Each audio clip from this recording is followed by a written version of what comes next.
My name is Olivia Bennett. I'm 29 years old. 3 months ago, during what should have been a stupid little argument about groceries, my boyfriend, Ethan Parker, laughed in my face and changed my life forever. At the time, we'd been together for 4 years and living together for 2. The fight started because I'd forgotten to stop at the store after work. Nothing major, nothing relationship ending. At least that's what I thought. But somehow, the conversation escalated until Ethan started listing everything he thought was wrong with me. I'd gained weight since we moved in together. About 30 pounds. I wasn't taking care of myself. I was stuck in a boring data entry job, making $42,000 a year. And according to him, I wasn't the woman he'd originally fallen in love with. Then he looked me up and down. I was standing in an old stained t-shirt and a pair of workout shorts I hadn't actually worked out in for almost 2 years. He shook his head. Look at yourself. Olivia. I remember every word. I work out 5 days a week. I'm finishing my MBA.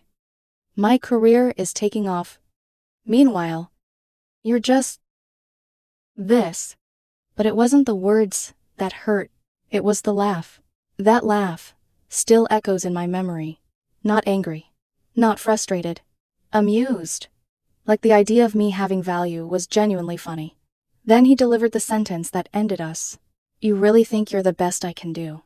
Something inside me shifted. Not shattered. Shifted. Like a lock, quietly clicking open. I stared at him for several seconds. Then I nodded. You're probably right. The smile vanished from his face. What? You're probably right. I repeated calmly. You probably can do better. For the first time all night, he looked confused. That wasn't the response he wanted. He wanted tears, arguments, promises. Instead, I grabbed my purse. Olivia. That's not what No, it is. I walked toward the door. I'm staying at my sister Hannah's tonight. His eyes widened. Wait. You're leaving. I looked back. The irony almost made me smile. You just told me I'm not good enough for you. I was frustrated. Maybe. But I think we both know this relationship has been dying for a long time. The silence that followed felt strangely peaceful. Then I left. Hannah let me sleep on her couch. Neither of us slept much. Not because I was heartbroken. Oddly enough, I felt lighter than I had in years. Like someone had finally spoken a truth we'd both been avoiding. The next morning, I returned to our apartment to pack the tame. Ethan was waiting, and suddenly he was a completely different person. Babe. I didn't mean it. I continued folding clothes. You know I was angry. Maybe, Olivia. Please. I looked at him. You did mean it. His face fell. No. Yes. The hardest part was realizing he wasn't entirely wrong. I had stopped taking care of myself. I had become comfortable, stagnant. But that didn't excuse cruelty. And it definitely didn't excuse contempt. So that's it, he asked. You're giving up? I zipped another suitcase. No. I met his eyes. I'm setting you free to find someone better. The color drained from his face. Then came the tears. The anger. The bargaining. At one point he even tried flirting with me. The first time he'd initiated anything romantic in months.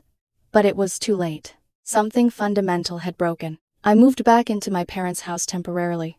At 29. That wasn't exactly my dream scenario. But it was necessary. And honestly, it gave me space to think. Over the following weeks, Ethan's words stayed with me. Not as an insult. As a challenge. I joined a cheap gym. $25 a month? Nothing fancy. I started meal prepping. Watched countless videos online.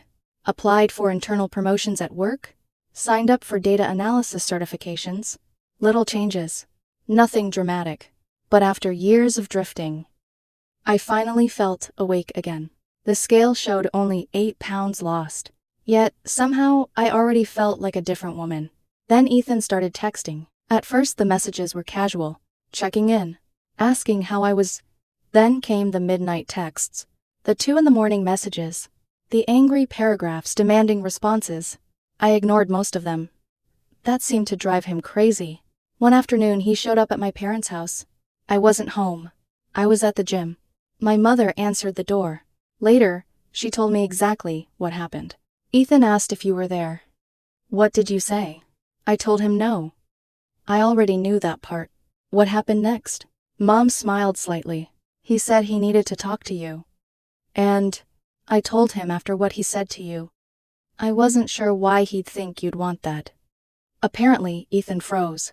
Then he asked if I told her about the argument. Mom's response was, perfect. What context makes laughing at someone acceptable? According to her, Ethan became defensive immediately, then angry, then somehow convinced himself she was the problem. He accused my family of enabling me, of preventing me from reaching my potential. My sweet mother simply opened the door and pointed outside. I think you should leave. Then she closed it. After that, my phone exploded. Text after text after text. 23 messages in less than an hour. Most of them complaining about my mother. A few accusing me of turning my family against him. Finally, I responded, just once. My mom is wonderful. Please stop contacting me. His answer arrived seconds later. A wall of text. Somehow the conversation ended with him claiming his friends thought I must be a lesbian, because no woman would willingly walk away from a man like him. I stared at the message, then took screenshots, just in case. The strange thing was that his social media painted a completely different picture, publicly. He posted inspirational quotes about self-worth and knowing your value, privately. He was begging me to come back. Hannah had a theory. He expected you to fight for him. What? She shrugged. He wanted proof that he was important. Instead, you agreed with him and left. I laughed. Maybe. But deep down, I suspected she was right. A few days later, I got a phone call. The business analyst position I'd applied for wanted an interview. The salary was $65,000. More than $20,000 above what I was making, for the first time in years. I felt genuinely excited about the future. I didn't know it then. But while my life was finally beginning to move forward, Ethan's obsession with the woman he thought would come crawling back was only beginning. A lot can change in a few months. The interview turned into a job offer. The job offer turned into a promotion opportunity. And somehow, almost without noticing it, I started becoming the woman I'd always wanted to be. The business analyst position came with a $65,000 salary, full benefits, and company-sponsored certifications. For the first time, I felt valued professionally. The gym became part of my routine. The meal prep became habit. The excuses disappeared. By the end of summer, I was down 22 pounds. My old jeans fit again. My energy was through the roof. I moved into my own apartment. Nothing luxurious. Just a small place with clean walls, large windows, and something I'd never truly appreciated before: peace. I also started rock climbing with a group from work. Initially, I thought I'd hate it. I was wrong. There was something addictive about solving a wall, one grip at a time. Maybe because it reminded me of rebuilding my life, one small move after another. The funniest part was that the happier I became, the more unstable Ethan seemed. After I blocked his phone number, he found new ways to contact me. Emails to my work account, fake social media profiles, mutual friends asking suspicious questions. Then came the gym incident. That one still makes me cringe. I was finishing a set of squats when I caught a familiar reflection in the mirror. Someone was standing near the entrance watching me. At first I thought I was imagining things. Then I turned around. Ethan. He looked startled when our eyes met. Almost guilty. Like a teenager caught sneaking into a movie theater. "Oh wow," he said. "What a coincidence." A coincidence. Right, Ethan. I didn't know you worked out here. You live 40 minutes away. His smile faltered. I was nearby. There are no stores nearby. His face flushed. The gym sat between office buildings and warehouses. Nobody accidentally ended up there. He quickly changed strategies. "I've been thinking about you." I said nothing. Then his eyes traveled over me, and I watched the exact moment realization hit him. The weight loss, the muscle tone, The confidence. The woman standing in front of him no longer looked like the woman he'd laughed at. His expression changed. You look different. I grabbed my water bottle. Thanks. No. I mean. His voice softened. You look amazing. The compliment felt strange. Months earlier, I would have treasured hearing those words. Now they felt empty. Too late. I should get back to my workout. Wait. I stopped. His eyes searched mine desperately. Are you seeing someone? The question annoyed me more than it should have. That's not your business anymore. For several seconds he just stared. Then, suddenly his eyes filled with tears. Real tears. Not subtle ones. Not quiet ones. The kind that made people nearby stop what they were doing. I made one mistake. His voice cracked. One mistake, and you threw away 4 years? Several gym members glanced over. A trainer stopped walking. The entire situation felt painfully embarrassing. I lowered my voice. You should go. Olivia, you should go. For a moment I thought he might refuse. Then, the gym manager started approaching. Ethan finally turned and left. I watched him disappear through the doors. And for the first time, I felt something unexpected. Not anger, not sadness, pity. But that feeling didn't last long. A week later, his mother called my mother, actually called her, as if we were teenagers involved in some high school breakup. Mom put the conversation on speaker. Hannah and I nearly choked, trying not to laugh. Olivia is overreacting. His mother insisted. Ethan said something stupid. That doesn't mean she should destroy their future. My mother remained calm. Your son told my daughter he could do better. He didn't mean it. Apparently he did. He's depressed. My mother's response was immediate. That sounds like something he should address. The conversation only got stranger. At one point, Ethan's mother claimed that women like me didn't find men like Ethan twice, as if he were some rare collectible item. Eventually, Mom ended the call. The silence afterward lasted 3 seconds. Then Hannah burst out laughing. I joined her. The absurdity was impossible to ignore. Meanwhile, something unexpected happened. I met someone. His name was Ryan Carter. 31. Civil engineer. Kind eyes. Terrible jokes. We met during a climbing session. At first, we were just friends. Then, climbing partners. Then, people who somehow spent 4 hours talking after every climbing session. Ryan wasn't flashy. He wasn't arrogant. He didn't act like he was doing me a favor by spending time with me. Most importantly, he didn't look at me like a project that needed improvement. One evening we sat outside after climbing. The sun was setting. The conversation drifted toward relationships. I mentioned Ethan. Not the whole story. Just enough. Ryan listened quietly.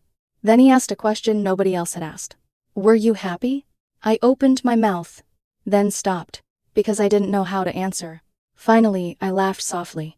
I don't think I was. He nodded. That tells you everything. For some reason, that simple observation hit harder than any advice I'd received. A few weeks later, Ryan asked me out. A real date. Not as friends. Not as climbing partners. I said yes, and that was when Ethan truly lost control. I don't know how he found out. Maybe social media. Maybe mutual acquaintances. Maybe pure obsession. Whatever the reason. The messages started arriving almost immediately. New phone numbers. Unknown accounts. Anonymous emails. Most contained the same theme. Ryan wasn't good enough. Ryan was using me. Ryan would leave me. Ryan didn't really care. One message stood out. You think losing some weight changed who you are? I stared at the screen. Then saved another screenshot. And another, and another. Eventually I had hundreds. Enough that I finally filed a harassment report. Not because I wanted revenge. Because I wanted documentation. A paper trail. Just in case. Around the same time, mutual friends began sharing concerning updates. Apparently Ethan's MBA program wasn't going well. His grades were slipping. He'd failed multiple classes. His attendance had become inconsistent. One of our old friends, Elena, pulled me aside during a gathering. He's blaming you. I laughed. For what? She looked uncomfortable. For everything. I blinked. What does that even mean? He says leaving him ruined his focus. I actually laughed harder. He told me I wasn't good enough. I know. He ended the relationship. I know. And somehow this is my fault. Elena Scythe. He's not thinking rationally anymore. That answer stayed with me longer than I expected. Not because I felt guilty. Because it was unsettling. The man who once laughed at me for being beneath him now seemed incapable of accepting the consequences of his own actions. Meanwhile, Ryan and I continued growing closer. Slowly. Naturally. Without games. Without manipulation. Without anyone needing to prove their worth. For the first time in years. Our relationship felt easy. And that terrified Ethan.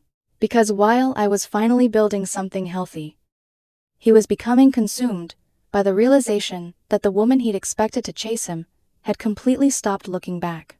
6 months after the breakup, my life barely resembled the one I'd been living when Ethan laughed at me in our apartment.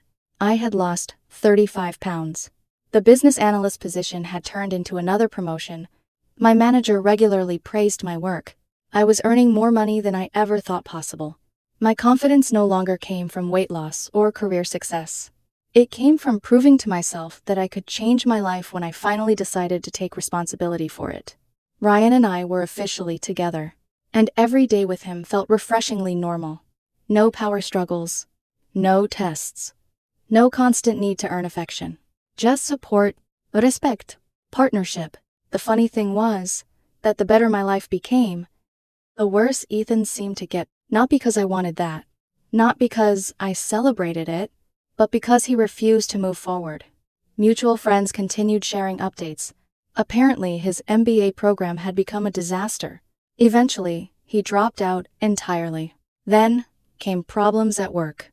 Missed deadlines, poor performance reviews, increasing conflicts with coworkers.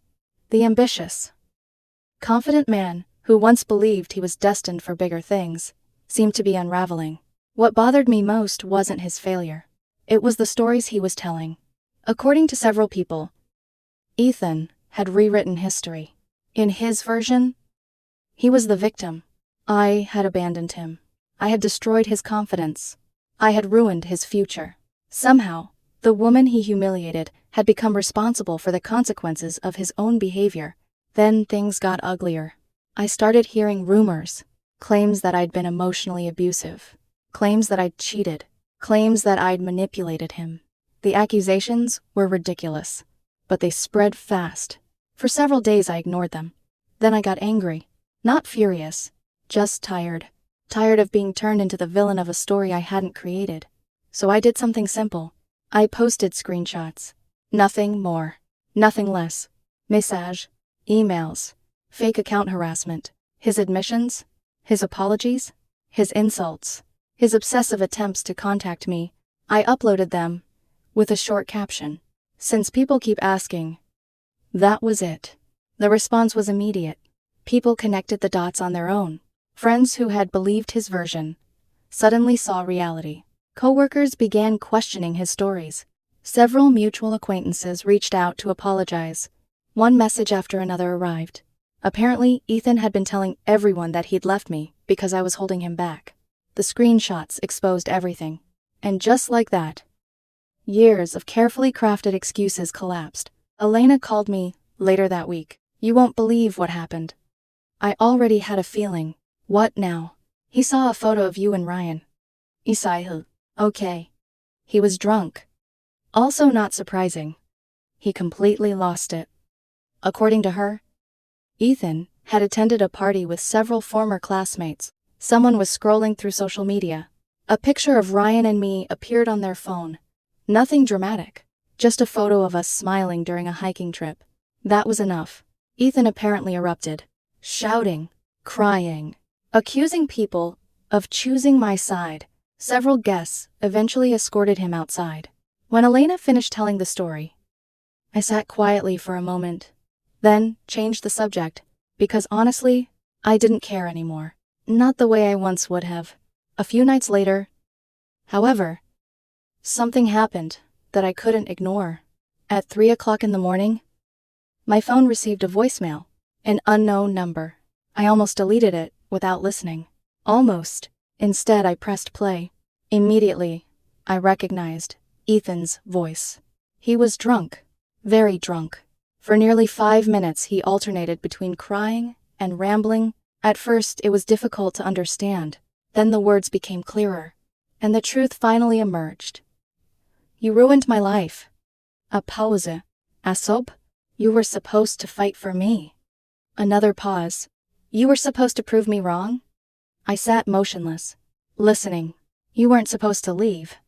His voice cracked. You weren't supposed to actually change. The next sentence stunned me, because it revealed everything, every message, every fake account, every attempt to get my attention, every public accusation, every emotional breakdown. All of it came from one simple reality. He never thought I would walk away. I was the one going places.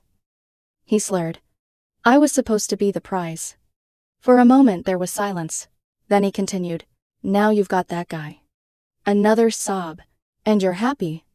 The bitterness in his voice was overwhelming. It's not fair. Ryan listened to the voicemail the next morning while we ate breakfast.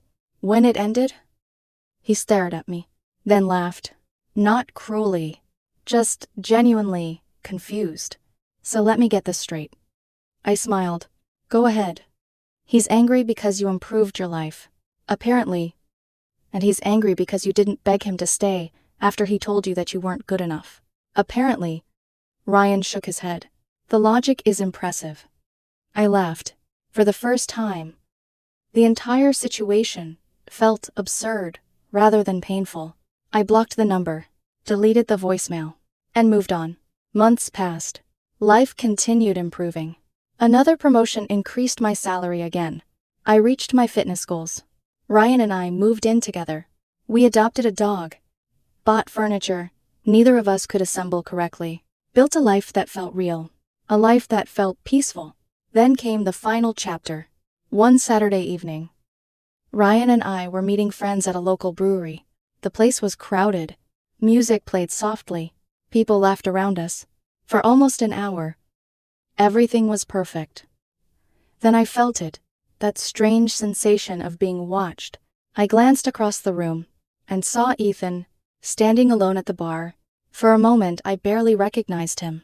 Not because of physical changes. Because of the energy around him. The confidence was gone. The arrogance was gone. The certainty was gone. He looked exhausted, defeated, lost. Eventually he walked over. Ryan immediately noticed the tension. I squeezed his hand. It's okay. Ethan stopped beside our table. For several seconds nobody spoke. Then, he broke the silence. You look good. Thank you. His eyes drifted toward Ryan. Then, back to me. How are you? I considered the question. Happy. A painful smile crossed his face. Yeah. Silence returned. Then he laughed quietly. Except there was no humor in it. I was wrong. I didn't respond. He continued. About everything. His voice was softer than I'd ever heard it. I thought you'd fight for me. I remembered those exact words from the voicemail. I thought you'd prove me wrong. His eyes filled with tears, but instead you just became better. The irony hung between us. Heavy. Undeniable. Finally I spoke. So did you? His brow furrowed. What? You could have become better too. For several seconds he looked genuinely shocked, as though the possibility had never occurred to him. Then, he lowered his eyes. I really messed this up. Didn't I? Yes. The honesty seemed to hurt, but it was necessary. He looked at Ryan, then back at me. Would you ever? No. I answered gently, but firmly. No. He nodded slowly, as if he'd expected the answer, yet needed to hear it anyway. Then he said something that surprised me. For what it's worth, you were never the problem. A lump formed in my throat, not because I needed validation, because I realized how much pain could have been avoided if he'd understood that years earlier. I thought I deserved more, he said quietly, and, his eyes filled with regret, I couldn't see what I already had. For a moment I felt tempted to be cruel, to remind him of every insult, every message, every accusation, Every sleepless night. But I didn't. Because revenge no longer interested me. Instead, I simply smiled. I hope you figure things out, Ethan. And I meant it. He nodded, turned around, and walked away. That was the last time I ever saw him. Ryan waited until Ethan disappeared, then looked at me. That was incredibly mature. I laughed. Maybe. You could have destroyed him. What's the point? Ryan smiled. I smiled back. Then we returned to our friends, to our drinks, to our life. Looking back now, the moment Ethan laughed and asked whether he was the best I could do, felt like the end of my world. In reality, it was the beginning. Because the truth was that I wasn't the best version of myself back then. Not even close. The difference is that when life forced me to confront that reality, I chose growth. I chose accountability. I chose change.